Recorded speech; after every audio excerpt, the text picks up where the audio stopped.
Today's episode is called Songwriters Need a P.R.O, which is short for Performing Rights Organization. And I'm going to be interviewing Loretta Muñoz of ASCAP. Over the past year or so, I've met, multiple artists, a lot of students that were not only not signed up for a P.R.O, but if they were a songwriter or managing a songwriter or whatever. And don't be freaked out. Like, I'm talking about students in management classes who are just managing an artist for a project. So most people who manage artists know that songwriters need to be signed up for a P.R.O. But my point is I've met young people and artists over the past year or so that were not signed up for a P.R.O. and were kind of scared to do so. Like, they're taking advantage of me, or they're, and we'll get into this with Loretta. Like, I think I now understand where the confusion's coming a little bit. Like, they think it's a publishing company, or that, there's there's just misinformation about fear in the music industry. Create that habit of, you write a song, before you put it out, you register it with your P.R.O. So long-winded point short, P.R.Os are not scary. Sign up if you're a songwriter. When you sign up for your P.R.O, at least in the US, I assume this is the case with most P.R.Os around the world. I'm going to sign up as Emily White as a songwriter, and then it's also going to ask me for my publishing designee. So maybe I call that Emily White Music or whatever. I have said this, I will continue to say it. If you are just signed up for your P.R.O and your songs are being covered, streamed, synced, any of the above, you are missing out on money, and you need someone to administer on your publishing.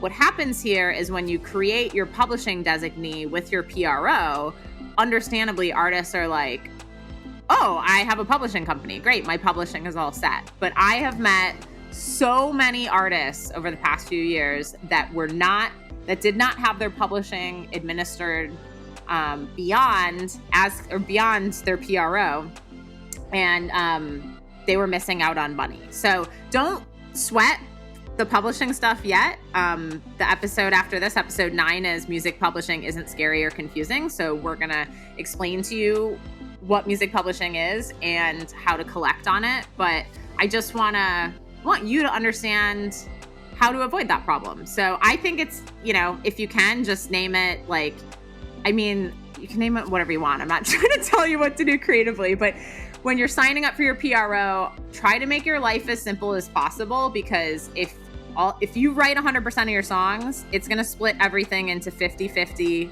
One is your writer's share, one is your publisher's share. So it can be confusing if you're like, I'm Emily White, the songwriter, but I'm going to come up with some rad publishing name because, I have my own publishing company.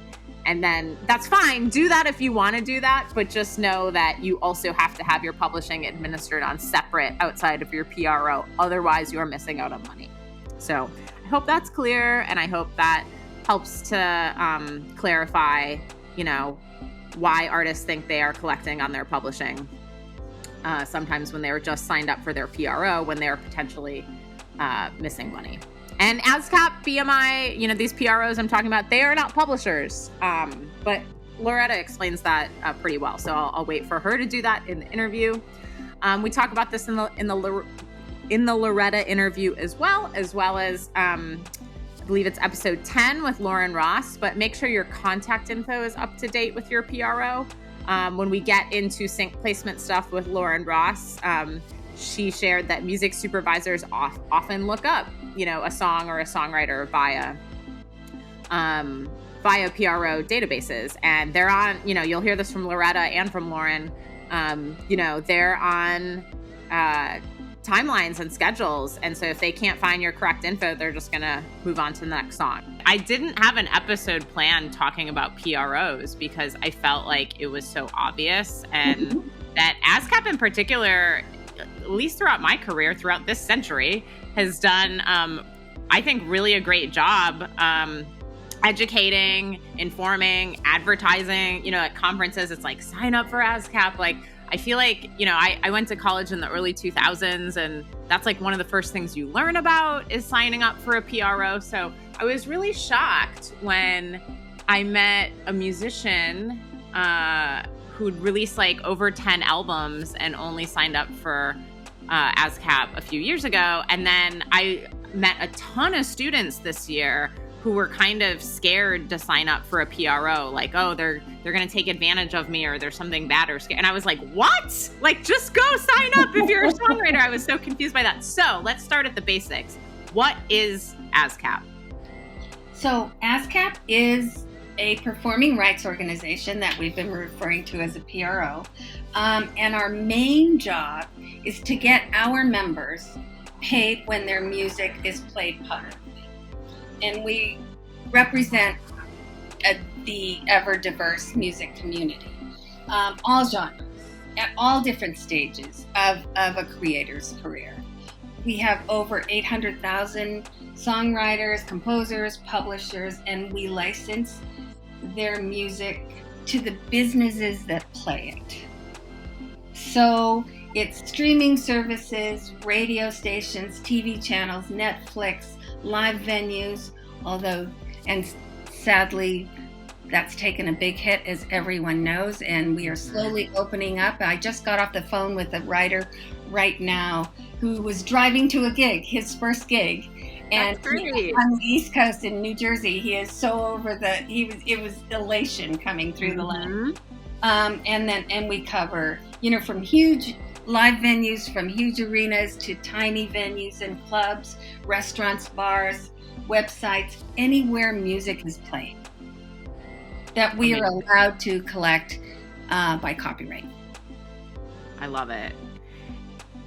I think that in addressing your point of maybe students being fearful, and you're saying that you had met with an artist that had 10 plus releases and just recently joined a P.R.O.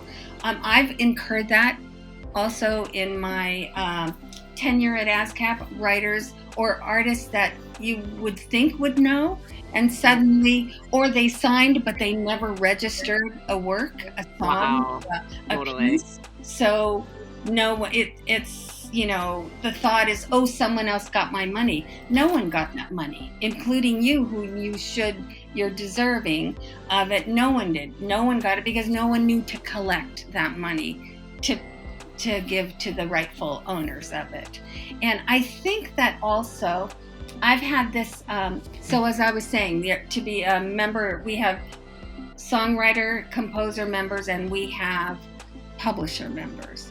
Mm-hmm. I have had writers that I've worked with for years and years that are very successful, that are that have done great business in all different areas, in multiple areas, and they've said, listen, I've just gotten out of my publishing deal. I want you to be my publisher.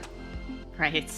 So I have to explain, well, that's so nice. We're not publishers. And then I have to go back to ground zero in saying that. But there's a lot of mystery around. I'm not quite sure why that still happens, but we answer that question or address that always. And I think that in feeling that, there's this strong sense of you retain your copyright, retain your publishing, make sure that you're not being taken advantage of, which we all try and help and educate so that never happens. And I think that perhaps the sense is that ASCAP is a publisher or takes a percentage of ownership of the work, and not ASCAP, all P.R.Os. That's it.